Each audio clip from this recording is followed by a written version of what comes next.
Hi, I'm Valerie Hector, and in this video I want to show you how this necklace participates in global beading ideas, ideas of design and ideas of technique. The concept for this necklace and the techniques come from America, from China, and from Africa, okay? So how did I get the notion to make this necklace? Well, let me show you. I don't know if you've heard of David Chat. Here, he's a gifted American artist, I think. Can't remember if he's back in Colorado or where he is. Anyway, his favorite technique is cubic right angle weave. He is the artist who has shown us what cubic right angle weave can do. He made this, what he calls Dinka inspired bracelet here for my book. This book is out of print. It's many years ago now. Maybe if you don't have it, you could find a copy on Amazon for very, very little. I don't sell them. Anyway, so David made this piece here, okay? And so I emailed him. I said, David, this piece is fabulous.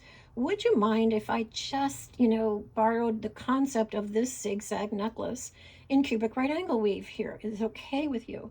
And he said, yes, sure, go ahead. Why? Because he has billions of ideas and he's a very generous, fine person. He said, go ahead. So I did. What did I make? I made this, what I was calling at the time, rust Lotus necklace. It actually has 4 layers in it. 3 of the layers are in this zigzag shape. They're overlapping, they're over-stitched one another. I made this from Japanese vintage or antique resin beads, synthetic resin beads. I edged each layer in oxidized sterling. I'm not sure if you can see that.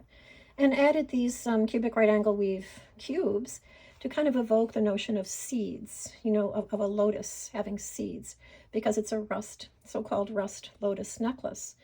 Now, my colleague Flora Book of Seattle also made a zigzag necklace, completely different conceptually, structurally, technically, and in every way. Aesthetically, it's completely different, but brilliant, okay? If you don't know her work, look it up. Flora, B-O-O-K, Flora Book. She's absolutely gifted. I don't know if she's still practicing or not, or if she's retired, as she might be. Anyway, she was working on the notion of Klimt, the artist Gustav Klimt, trying to evoke his coloring, his sensibility for color here, okay? Very luminous and fantastic. Anyway, but where did David get the idea for this? He got it from an African beaded corset. This was made by the Dinka peoples of Sudan, 20th century beaded corset that's actually removable. You have long, thin beaded strands here attaching to, I guess, leather, panels of leather that have buttonholes in them and buttons over here. But David didn't want to use just plain strands, okay? So he turned the strands into cubic right angle weave zigzag elements, which I think is brilliant. And then David is the one who came up with the idea for accenting the plain strands with little cubes, okay? Fantastic, just brilliant. Let me show you one more piece by David. He calls this, what does he call this? Hanging on by a thread. And I think it's a self-portrait. He meant it as a self-portrait, if I'm not mistaken. It's mostly in cubic right angle weave, but not entirely. And it has marbles on the inside. An absolutely brilliant, gifted, genius level masterpiece, okay? That's David Chat, all right? So you see how Africa is involved in my necklace and America in terms of David Chat. And I want to tell you that China is also involved. Why? Because the earliest historical records for right angle weave, I mean flat right angle weave, I don't mean cubic right angle weave, come from China. So by the year 1600 AD, if not a few centuries earlier, we know that flat right angle weave was being used in China definitively. And I'll put a link in the show notes sending you to the piece that proves this, okay? So this one piece participates in ideas from America, China, and Africa. The flow of beading ideas around the globe. You're participating whether you know it or not. I'm participating. We're all participating because beading ideas like to flow. And we learn from each other. Anyway, this necklace is composed of all oxidized sterling silver beads. I don't know how long it took. It took forever. I've made a few of these.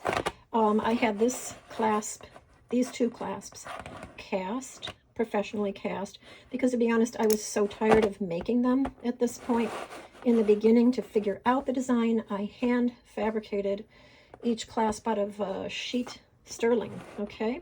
I have made these flat, single-sided zigzag necklaces. In other words, not two of them attached, but just one single. And I've shared that technique, that idea in the past, okay?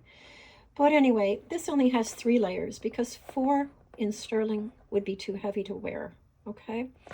So this is the brighter side, oxidized sterling beads that I polished, you know, little by little. Again, these small cubic right angle weave cubes meant to evoke the seeds of a lotus, okay? Now, if the wearer wishes, she, or possibly these days he, could turn it over and wear the darker side, the unpolished sterling side, okay? Still very sculptural, framing the face beautifully, but simpler, more modest, okay? So that is the anatomy of this necklace and the story of the flow, the global flow of ideas that this necklace participates in. I'll be doing more videos like this. If you like this concept, please subscribe to this channel, and I'll see you in the next video. Thanks for coming by.